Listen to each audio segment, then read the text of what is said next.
Et cet invité, c'est Nahal Tadjadot. Bonjour. On est vraiment ravis de vous recevoir sur le plateau du 13h de France 2 pour votre dernier livre, Passeport à l'iranienne. Oui. Comme le titre l'indique, vous êtes iranienne. Tout à fait. Vous êtes arrivée en France en 1977. Et il y a 2 ans, vous avez voulu tout simplement renouveler votre passeport. Et là commence l'aventure. Alors il faut vous dire qu'à ce moment-là, le système iranien allait s'informatiser, l'administration, et il fallait pour un simple renouvellement de passeport faire une queue de 48 heures et attendre 1 mois pour avoir le fameux document. Alors de fil en aiguille, les gens en Iran s'entraident beaucoup. Comme l'État est absent, donc les gens cèdent.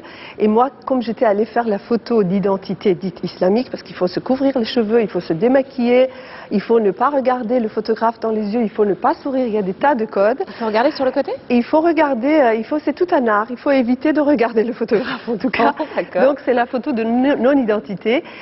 En allant faire cette photo d'identité, les photographes ont su que moi j'avais des problèmes, je ne voulais pas faire la queue, donc ils m'ont fait connaître, introduite auprès d'un médecin légiste à la morgue de Téhéran qui était en train de disséquer le cousin du cadavre du lieutenant en chef du bureau des passeports.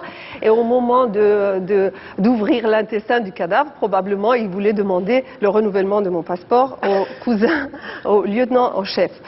Voilà, donc ça c'est le début du livre. Cette histoire, vraiment, elle m'est arrivée. Ouais. Et je tenais à la raconter parce qu'à travers cette histoire, on voit toute la société iranienne. Alors justement, c'est ça qui est magnifique dans votre livre, parce qu'il y a une galerie de portraits incroyables. Il y a par exemple l'employé du bureau du coloriage. Expliquez-nous. Exactement. Alors toujours dans les codes islamiques, depuis l'instauration de la République islamique, toutes les photos, tous les catalogues de musées, tout ce qui arrive de l'étranger en Iran doivent être islamiques, islamiquement corrects. Par exemple, les photos, il y a un bureau chargé du coloriage pour les magazines, les bras nus, les cheveux trop ouverts, trop exubérants, les jambes découvertes. Et donc même par exemple les antiquités, les sculptures de l'antiquité grecque et romaine n'y échappent pas. Toutes les femmes doivent être coloriées en feutre noir. Alors vous pouvez imaginer ce que ça donne. Il y a tout ça, il y a des règles extrêmement strictes dues à l'islamisation du pouvoir, vous le dites, mais il y a aussi, on va dire que les Iraniens et les Iraniennes particulièrement sont particulièrement futés pour contourner tout ça. C'est ça qui est, c'est un jeu au millimètre près, c'est comme les gondoles à Venise, c'est-à-dire les filles, il y a une lutte perpétuelle pour raccourcir la dimension du foulard avec des techniques, par exemple les lunettes très grandes, et à chaque fois quand vous vous promenez dans la rue, nous Iraniens même, on est choqués de voir, on apprécie, on est vraiment, on se demande tout le temps comment elles font pour inventer ces techniques, pour contourner les lois et surtout les éviter. Alors il y a un jeu de chat et de souris entre ces filles-là, très coquettes, et le pouvoir. Alors Nahal Tadjadot, votre livre sort, c'est un hasard, mais un hasard bienvenu en même temps que Persépolis. Oui, qui est un magnifique film. Voilà, le film de Marjane Satrapi. Est-ce que vous l'avez vu, je sais? Oui, je l'ai vu et apprécié. Est-ce que vous avez reconnu votre pays d'origine en regardant moi, ce film? Les gens riaient beaucoup, mais moi j'ai beaucoup pleuré. Et parce que tout ce qu'elle dit est vrai, c'est un merveilleux résumé des 30 dernières années de l'histoire de l'Iran. Et elle le fait avec beaucoup de vérité, beaucoup de sincérité et surtout beaucoup de talent. Alors, si vous voulez bien, on va regarder la bande-annonce de ce film qui sort aujourd'hui au cinéma, qui a été récompensé à Cannes. Tout de suite, donc, la bande-annonce de Persépolis. Ce pays, en ce moment, c'est la merde, ma fille. Et c'est reparti. Margie, au lit, tout de suite. Le chat. T'as vu une révolution et une guerre. Ah ouais?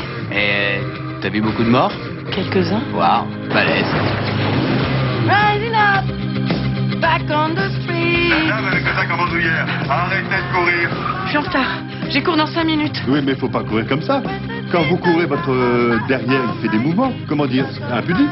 Eh ben, vous avez qu'à pas regarder mon cul. Alors voilà, elle avec sa bande dessinée puis son film, vous avec votre livre. On sait qu'on peut absolument pas tourner en Iran, enfin c'est très compliqué pour nous journalistes, mais on a l'impression que c'est vous qui nous faites connaître votre pays, c'est vous qui, par des films, par des livres, en fait, vous faites beaucoup plus que des grands dossiers. C'est très bien parce que quelqu'un m'a dit justement, un journaliste français, si Bush n'a pas encore attaqué l'Iran parce qu'on a vu les films de Kiarostami, parce qu'on a vu un enfant aller à l'école, parce que l'Occident a vu un enfant iranien aller à l'école. Donc c'est plus dur de bombarder un pays dont on a les images en tête.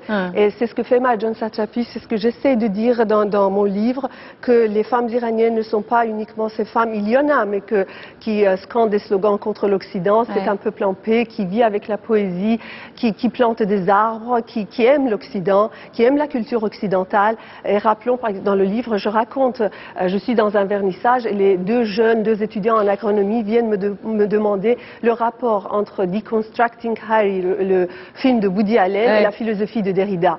Moi, après 30 ans de vie en France, j'avais ni lu Derrida, ni vu Deconstructing Harry. Donc voilà, c'est ça l'Iran aussi. Alors là, vous dites c'est ça l'Iran aussi. Il y a quand même une vision du monde occidental, orchestrée par le pouvoir, bien sûr, mais une vision du monde occidental qui est effarante.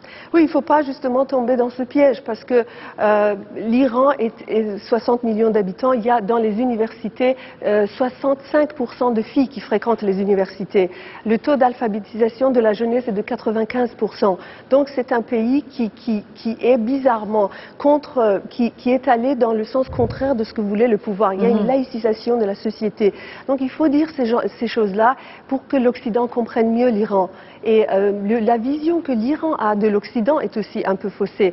C'est ça, à cause des paraboles et de ce qu'ils reçoivent par les satellites, qui est trié. Qui est trié, et on voit par les paraboles, il n'y a que les fashion shows, il n'y a que les films porno. Et donc, de ce côté-là, quand on est en Occident, on a une image faussée, par exemple, de la femme iranienne, et le contraire est valable aussi. À la campagne, en Iran, on croit que tout le monde roule en Porsche et que toutes les femmes de l'Occident sont les filles qui jouent dans Sex and the City, et c'est pas vrai. Donc il faut dans les deux cas essayer d'ouvrir un dialogue vers la vérité. Et casser de fausses images. Ce que vous faites très bien, vraiment. Merci vraiment à vous, Nahal Tajadod. Je rappelle le titre de votre livre, Passeport à l'iranienne, et c'est publié chez Jean-Claude Lattès. Merci encore. Merci Elie. C'est la fin de ce journal.